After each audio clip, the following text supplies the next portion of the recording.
When I was a little boy, 2 or 3 years ago, I remember that I lived in a world of enchantment and fascination, particularly in grade school. And one of the things that I enjoyed most about attending grade school in the little school where we lived was that our teachers were always careful to decorate the walls and the bulletin boards with ornaments and pictures that were relevant to whatever season we were going through during the school year. You know, at Easter time, they would have cutouts of Easter bunnies and eggs and that sort of thing. And during Thanksgiving in November, there'd be turkeys and Indians and pilgrims.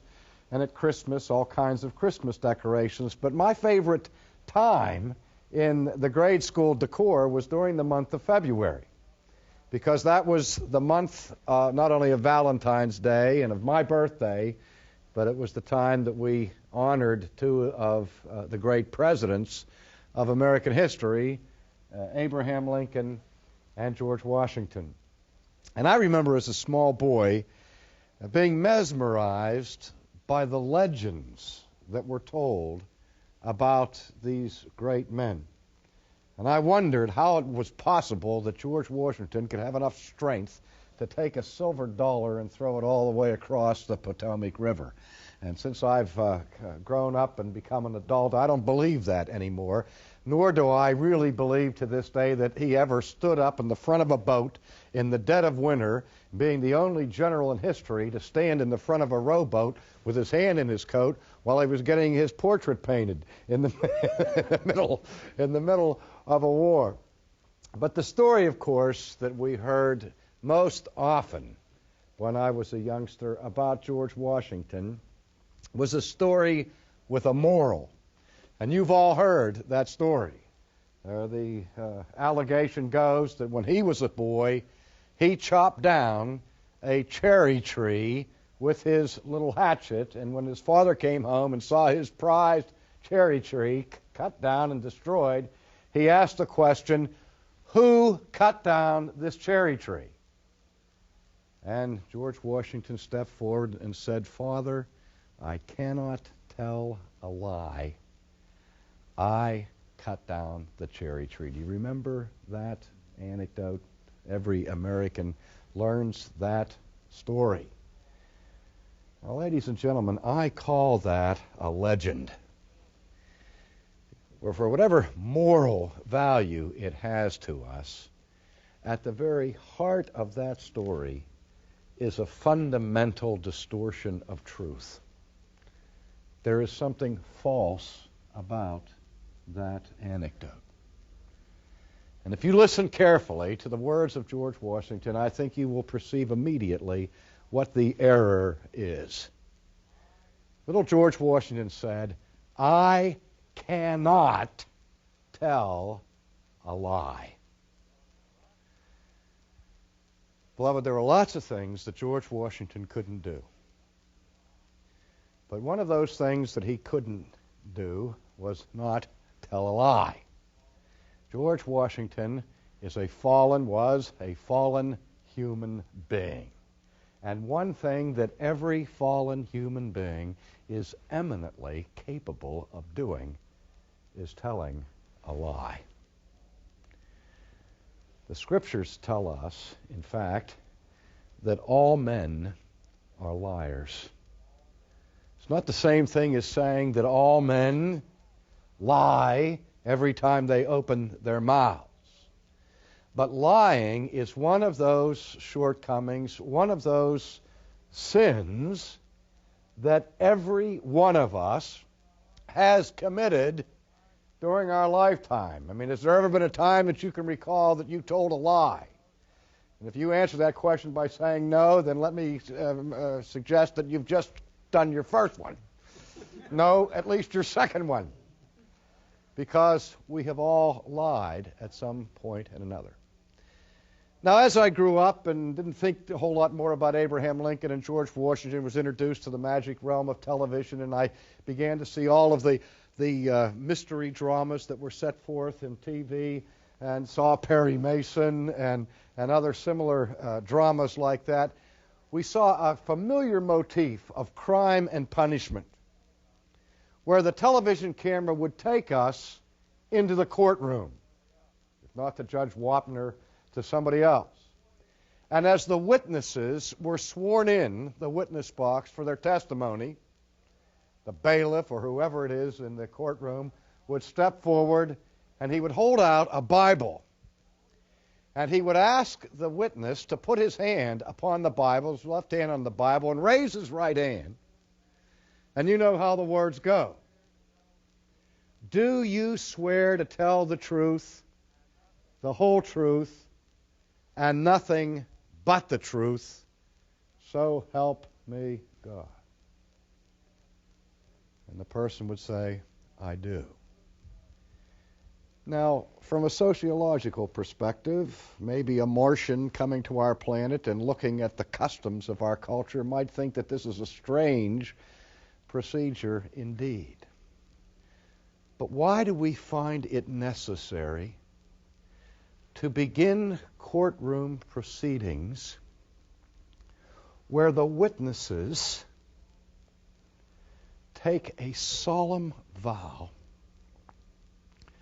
a sacred oath, to tell the truth? Well, it's obvious, isn't it? That in court trials, it's the truth that people are seeking to discern. It is the truth that matters the most in a court situation. And the reason why we circumspect or ascribe the drama of the proceedings of the courtroom is that we want to do everything humanly possible to ensure that the testimony of the witnesses is true. And so we invoke the sanctity of the oath.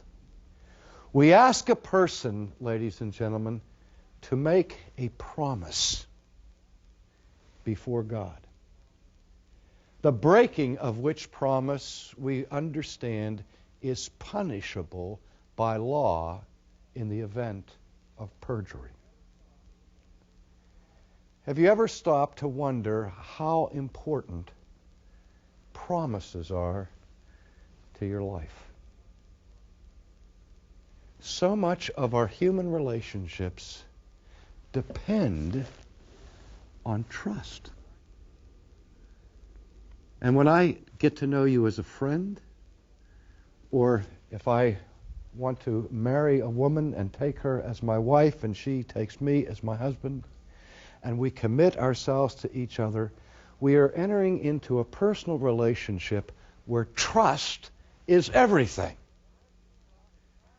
And nothing breaks trust faster than when we play loose with the truth. And everybody in this room, everyone who is hearing my voice right now, knows what it means to have been lied to. Now the question is there anyone who cannot tell a lie? The very foundation of the Christian faith is based on truth, on promises, and on vows that are certified by one who cannot tell a lie.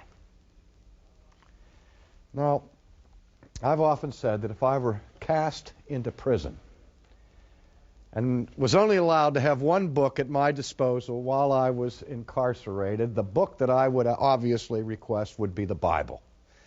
I could spend the rest of my life in solitary confinement, studying with all of my might and all of my mind that particular book, and I wouldn't begin to exhaust the depths and the riches that are in that. But if my request were made even more narrow, and I were told that I could not have the whole Bible, but only one book of the Bible, I've always said that the one book of the Bible I'd want would be the book of Hebrews, because in a sense it's a synopsis of the whole Bible. All of the Old Testament message is contained in summary in the book of Hebrews, plus its New Testament fulfillment of it. Some people who know me and know my teaching might might be surprised by that. They say, Sproul, you're always speaking out of the book of Romans. Wouldn't you want the book of Romans in the jail with you? And I said, no, I already know the book of Romans. It's in my head.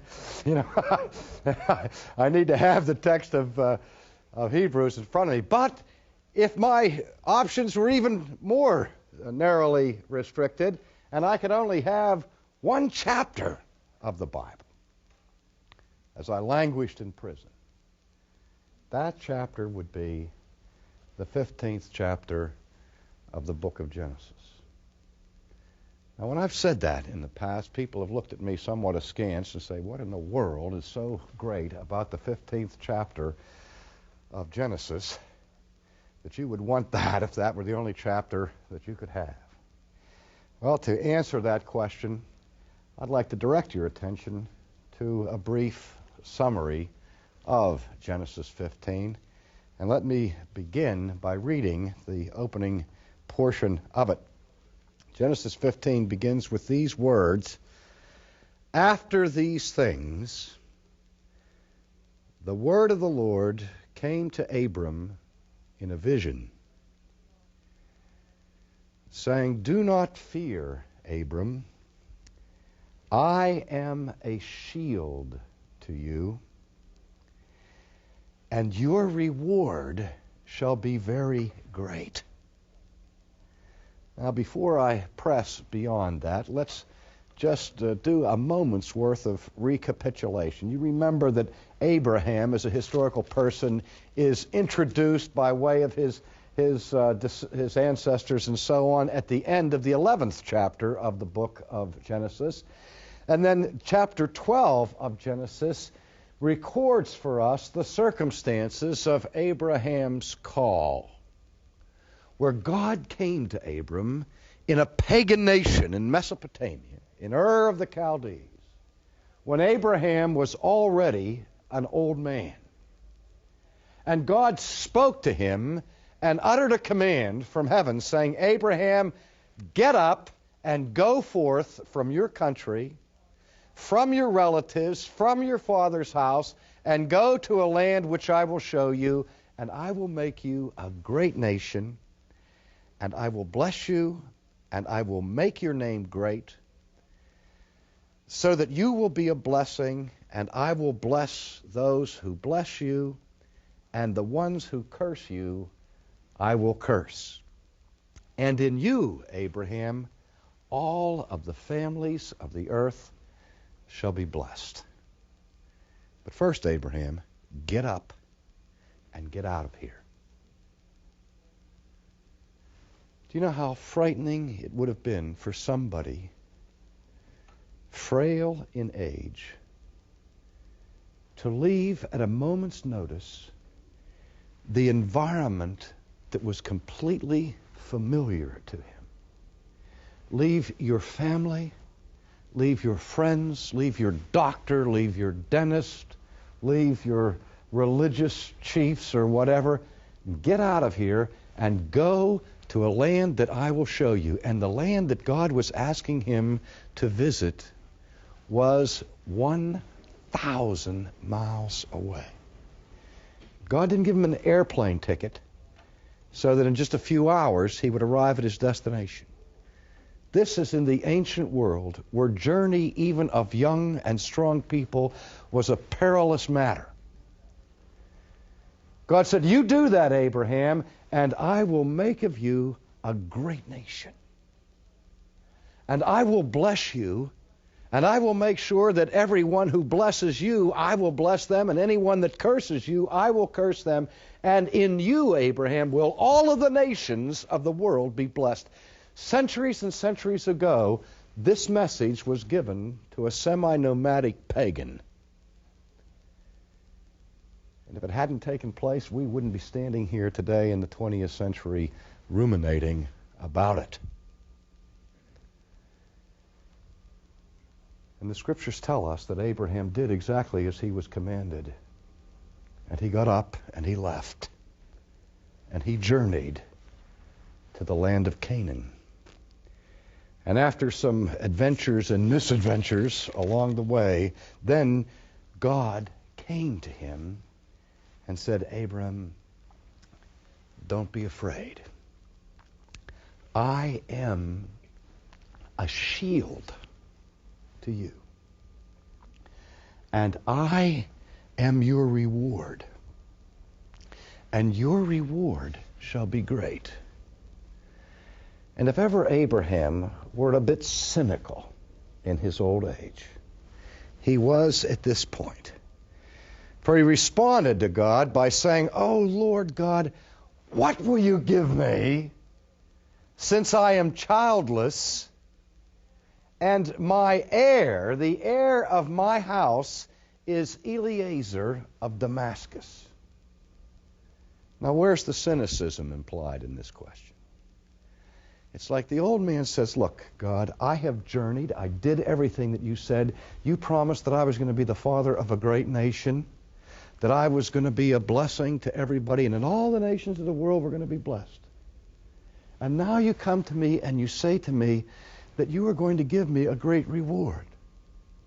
What great reward? Well, let's pause for a second. If we reconstruct the life of Abram and his circumstances, I don't think it would be much of an exaggeration to say that Abraham was one of the wealthiest men of the ancient world. Scholars have looked at the numerous examples of his private wealth in terms of his herds, his camels, and all of the rest, and they say that this indicates extraordinary wealth of somebody at that time and at that place in antiquity. And it's like this question: what do you give the man who has everything? And Abraham's asking, "You're going to give me a reward? It's a little late, God. What are you going to give me that I don't already have?" Or to say it another way, as some people say as they get older in this world today, what do I have to look forward to? Because no matter what you give me, God, the greatest ache and pain in my soul is that with all the material goods your providence has bestowed upon me, I have no children. My wife is barren. We're childless. I can't take it with me, and I can't leave it to my family. My heir is Eliezer of Damascus, a servant who lives in my house. So what reward are you going to give me?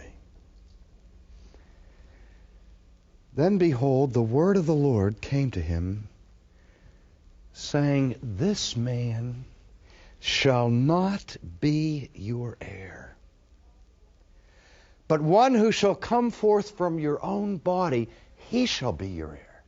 Abraham, you have it wrong. Your inheritance is not going to your hired hands.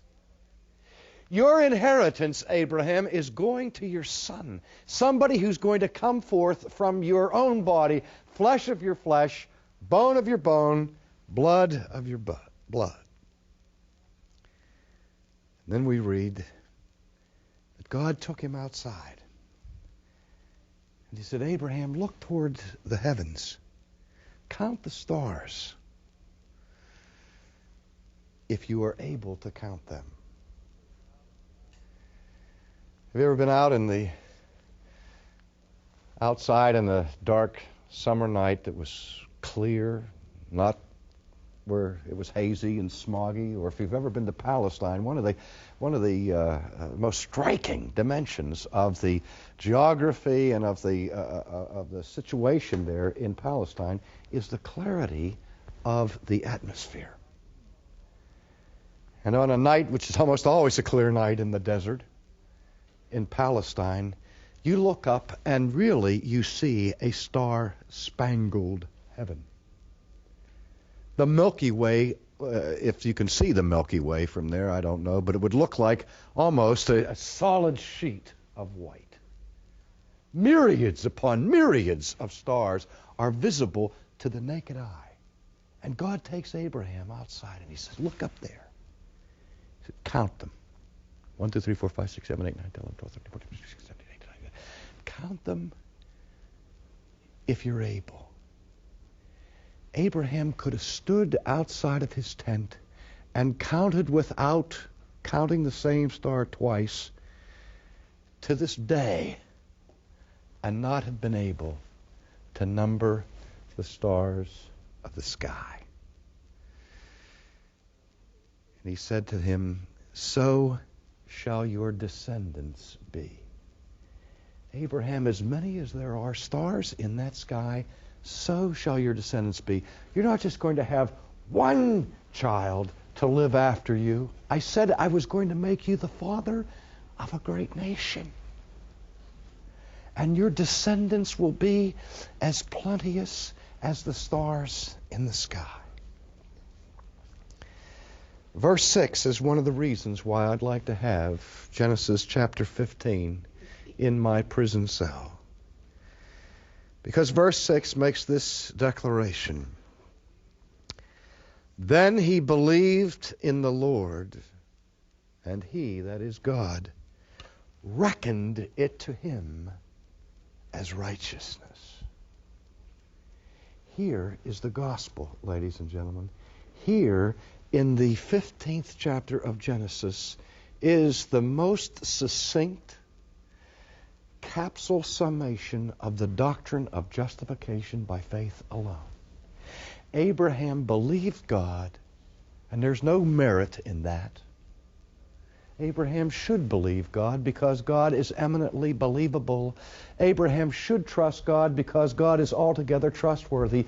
But Abraham believed God, and God counted him. He reckoned him as righteous.